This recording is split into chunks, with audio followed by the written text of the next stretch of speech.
Tonight, a final push to save a North Bay high school that could shut down and force students to be dispersed across the district. My daughter's in 11th grade. I don't know if she's going to be with any of her friends. We are hearing from concerned parents and students ahead of the vote that could dramatically reshape Santa Rosa city schools.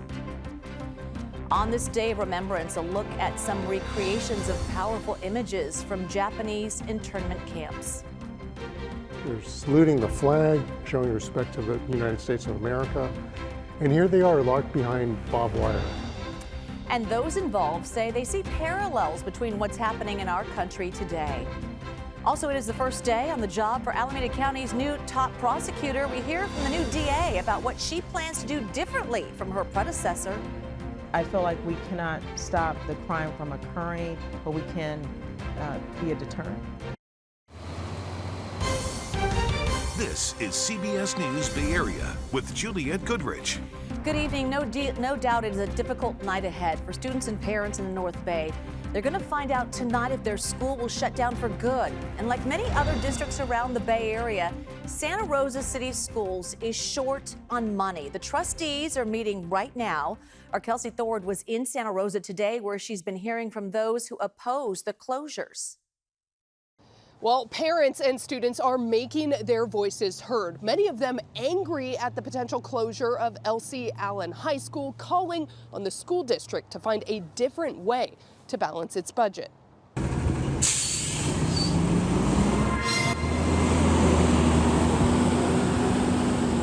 School is harder as it is, coming back from COVID. And now with this, I think it's going to impact our kids dramatically. Erica Contreras' daughter goes to Elsie Allen High School. On the day the district is set to officially vote on whether or not to shut down the school, Erica was where she is most school days, in the high school's parking lot, waiting to pick her daughter up. She told us she's worried if the school is shut down, it'll just make it that much harder for parents trying to get their kids to and from school. It's one of our only high schools in Southwest Santa Rosa, so a lot of our kids are going to be impacted. You know, a lot of kids get to walk here, and parents go to work early, so now they don't have a reliable transportation. Countless parents and students arrived at City Hall Wednesday night to be at the district meeting in person. Dean Jansen, a student, told us he was there to argue against closing any of the high schools. All the high schools have a really special spot in Sonoma County and in Santa Rosa. I think that they really should consider not closing any high schools at all. Dulce Rodriguez, a junior at LC, told us she was there to try and get answers directly from district officials. Well, I think it was their problem for misusing the money that was for our schools. And they haven't owned up to it yet. They haven't apologized or anything. And I just want them to take responsibility. The district says deep cuts are necessary to help balance its budget. And it's not just Elsie Allen on the chopping block. 3 elementary schools and 3 middle schools are also a part of this cost-cutting plan.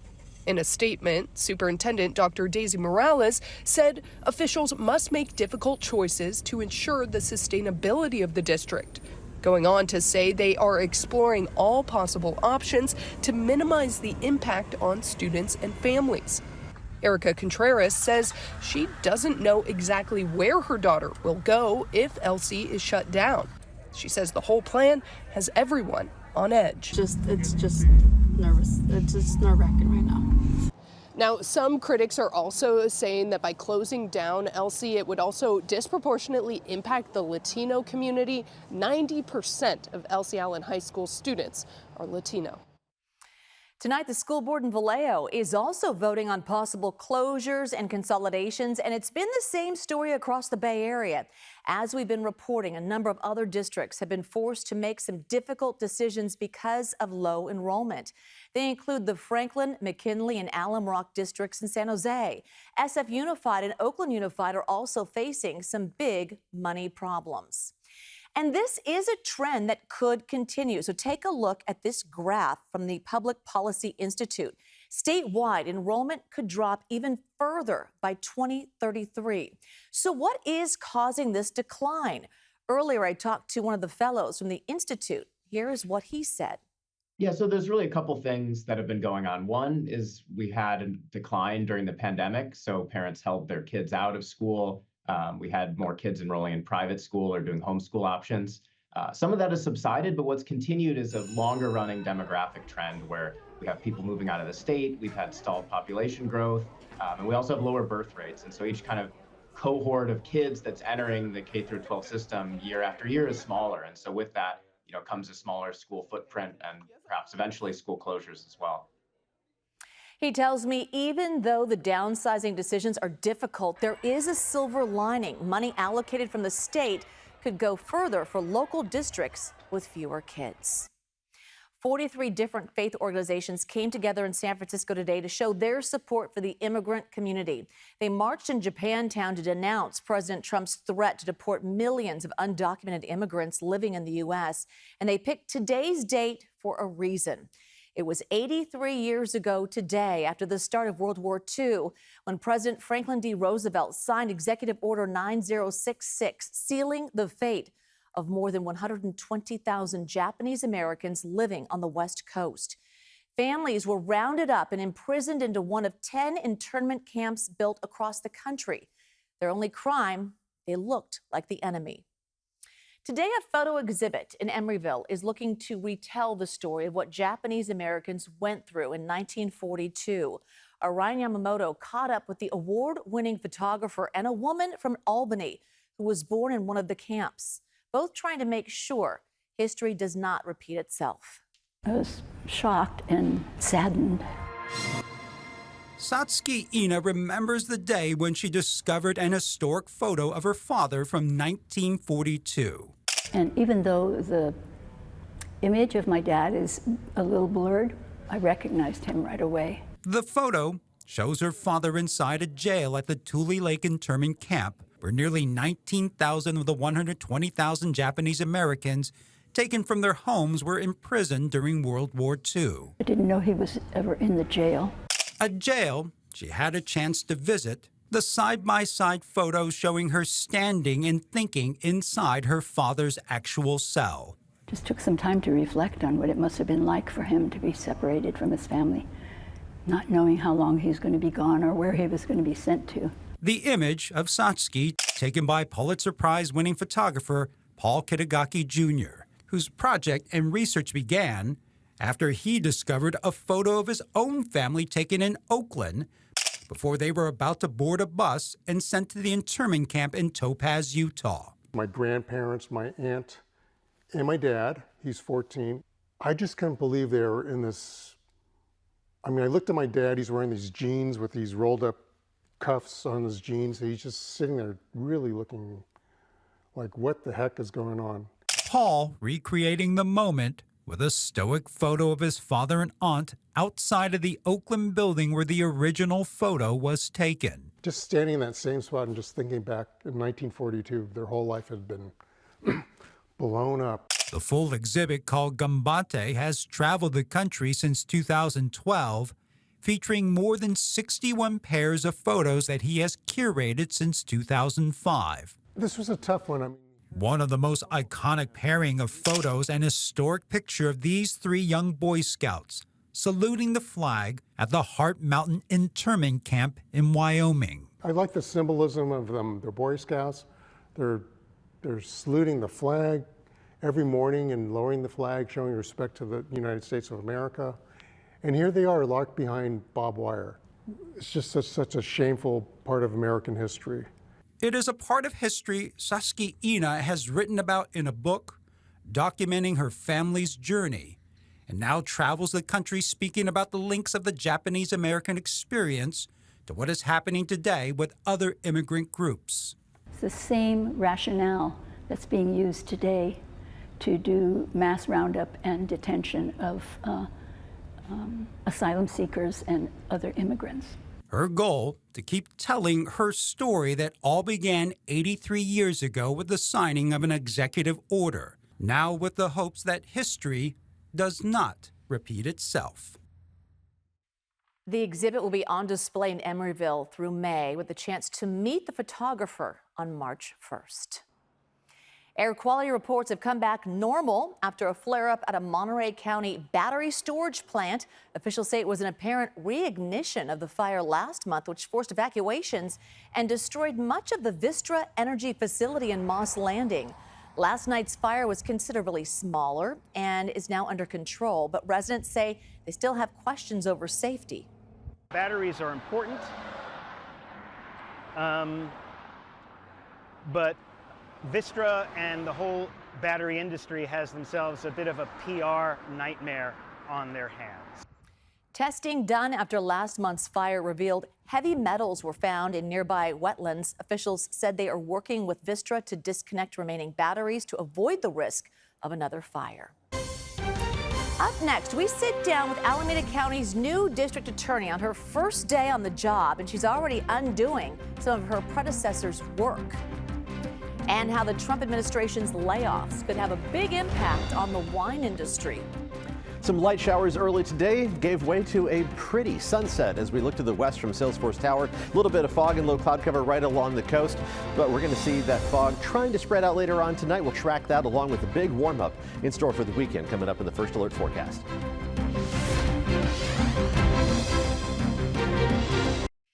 It was the first day on the job for Alameda County's newly sworn-in district attorney, Ursula Jones-Dixon. She tells us safety is one of her top priorities.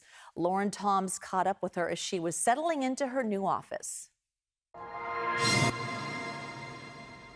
Alameda County's new district attorney, Ursula Jones-Dixon, barely had time to settle into her office, a space once held by Supreme Court Chief Justice Earl Warren, before being met with a court strike, halting proceedings and highlighting challenges ahead. But she says she didn't seek the job because it was easy, but because she knows the impact the office can have. Oakland is really struggling. I feel like we're on an IV right now. No office is perfect and no history of any office is perfect. But this office has an amazing history of people who've done great work. Dixon, who has lived in Alameda County for more than 2 decades, understands the challenges ahead. She calls Oakland not only home, but a beautiful city on life support. They don't have the police and the budget is a mess and we're waiting to see who our new mayor is. And I'm saying we because I live in the city. But the other piece of that is these agencies are still working hard. They've not slacked. They're still bringing cases in. It's up to us to take up the rest of that. A career public servant, Dixon has worn many hats, from prosecutor in this very office to Superior Court judge, and now the county's top law enforcement official after being appointed to the post last month. But she isn't here for the title. The people here are like, what should we call you? I'm like, Ursula. That's my name, Ursula. And so I don't care about the title. I just care about the work.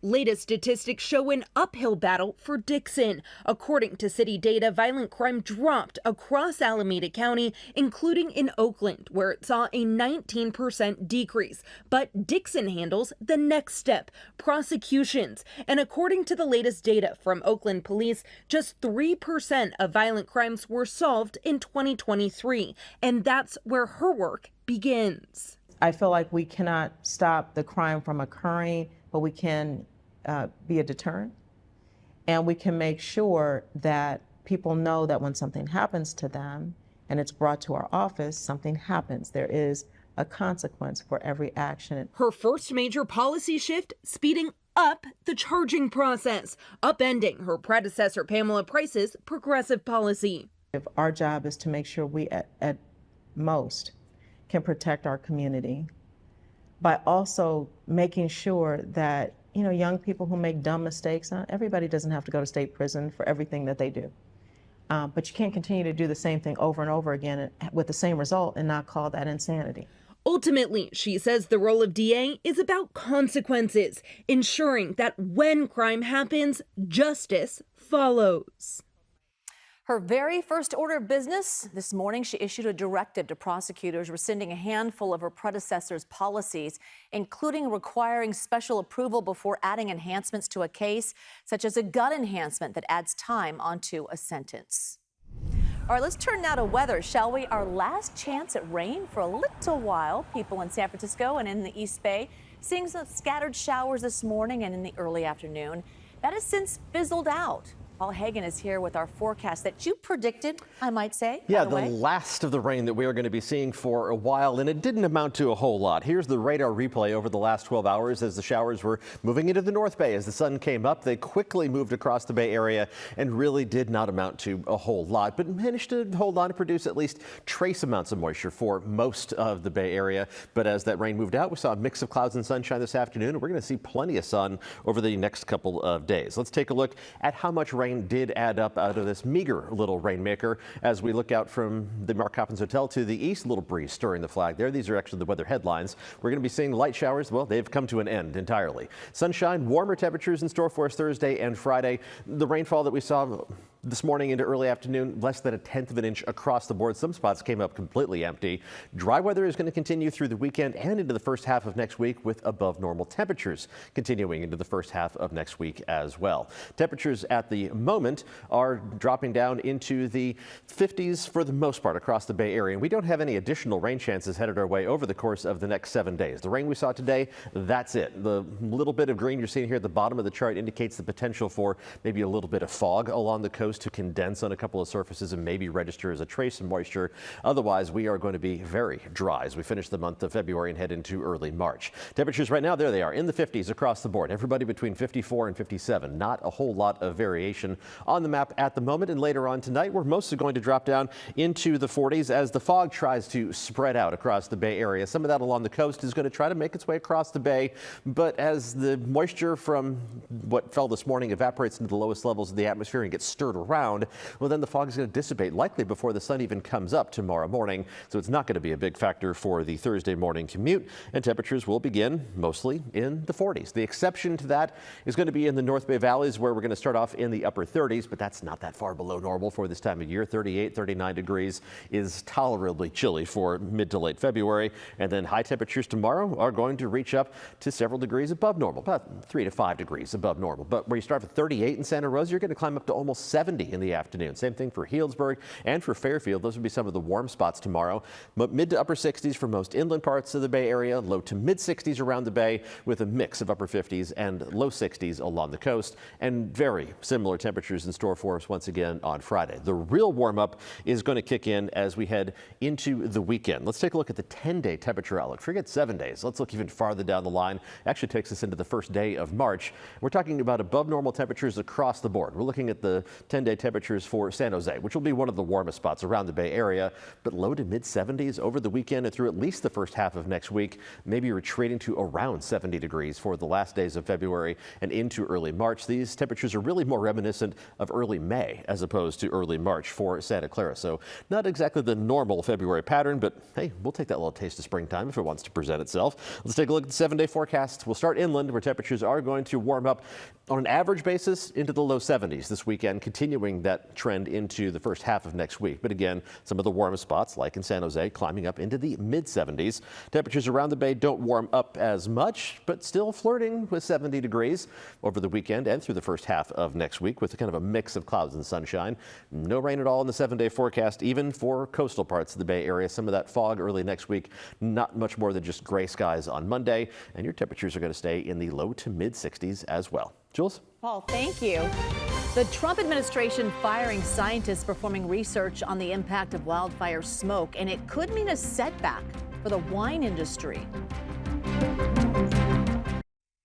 There's concern about the impact of federal layoffs on the wine industry after scientists tasked with studying the effects of wildfire smoke on grapes were given the pink slip. We spoke with the president of Vita Situi Winery in Napa Valley, who says the industry has lost billions of dollars worth of wine since 2020 because of wildfire smoke. He says they ended up dumping wine, not wanting to take any chances that smoke would impact the finished product. Winemakers reached out for help from Congress, and 2 scientists at UC Davis were hired to research the cause and effects of smoke exposure to the wine industry. Now they've been laid off, abruptly ending that research.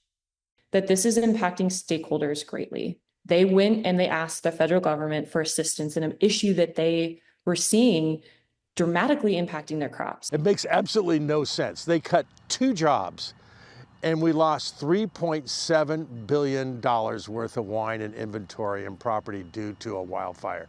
Wouldn't you want to have those two people researching this? And Dr. Rombaugh says she will be soon looking for a new job, possibly at a university or private industry, but won't consider working for the government anytime soon. It was supposed to revitalize Union Square, and now a much-hyped restaurant is closed only 2 years after reopening. Details up next. They opened up to a lot of fanfare as a way to revitalize Union Square, but celebrity chef Tyler Florence abruptly pulled the plug on 2 cafes right before the NBA All-Star Weekend. In 2023, Mayor London Breed's administration granted Florence's company $440,000 and a 3-year lease to open up Miller and Lux Provisions, 2 cafes in kiosks on opposite sides of Union Square. Florence did not respond to our request for comment. Hopefully there'll be others that open up. Thanks for watching. The news continues at 8 on Pix Plus or 44 Cable 12. We'll see you right back here at 11 o'clock. Have a great evening. The rain is over. 70s for the East Bay. Thanks so much for watching. To view more content like this, we've selected some videos we think you'll enjoy. So please be sure to hit like and then click the link in the left-hand bottom corner to subscribe.